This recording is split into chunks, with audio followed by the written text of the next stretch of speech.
84 లక్షల జీవరాశుల్లో మలమూత్రములు దుర్గంధభూయిష్టములై మంగళ కార్యమునకు పనికిరానివై ఉంటాయి. ఒక్క ఆవు అనబడేటటువంటి ప్రాణి యొక్క మలమూత్రములు మాత్రం సుగంధభరితములై మంగళ కార్యములకు వాడబడతాయి.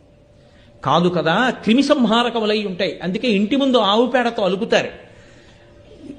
ఏదైనా మంగళకార్యం చేయవలసి వచ్చినా, హోమం చేసినా, యజ్ఞం చేసినా అక్కడ ఆవు పేడతోనే అలుకుతారు. ఆవు పేడ వెంటనే అంత శుద్ధిని చేస్తుంది. అసలు ఆ పాలు, ఆ పెరుగు, ఆ నెయ్యి లేకపోతే ఏ కార్యం జరగదు. ఎంత వేదం చదువుకున్న బ్రాహ్మణుడు ఉన్నా ఇవి లేనప్పుడు ఆయన ఏం చేస్తాడు? అందుకే గో బ్రాహ్మణేభ్య శుభమస్తు నిత్యం లోకా సమస్తా సుఖినో భవంతు. గోవు ఉంటే పంచగవ్యాలు వస్తాయి. పంచగవ్యాలతో మీకు హోమం చేయించగలిగిన వేదం చదువుకున్న బ్రాహ్మణుడు ఉంటే లోకమునకంతటికి శాంతి ఉంటుంది. అందుకని ముందు గోబ్రాహ్మణులకు శుభము కలుగుగాక అంది శాంతి మంత్రం.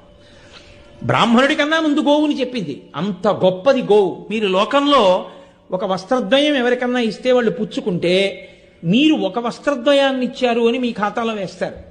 మీరు ఒక గోవుని దానం చేస్తే 1000 గోవులను దానం చేసిన ఫలితం మీ ఖాతాలో వేస్తారు. 1000 గోవులను పుచ్చుకున్న ఫలితం ఆయన ఖాతాలో వేస్తారు, పుచ్చుకున్న ఆయనకి. కాబట్టి ఆయన ఏం చేయాలో తెలుసా అండి? ఇతర దానములకు లేదు. గోదానం పుచ్చుకుంటే మాత్రం వెంటనే ఎక్కడికైనా పక్కకెళ్ళి కూర్చుని దానికి ఒక ప్రత్యేకమైన మంత్రం ఉంది. ఆ మంత్రాన్ని జపం చేసుకోవాలి. నేను ఒక్క గోవుని పుచ్చుకున్న ఫలితమే నా ఖాతాలో పడుగాక. లేకపోతే ఆయన 1000 గోవులు పుచ్చుకున్న ఫలితం పడిపోతుంది.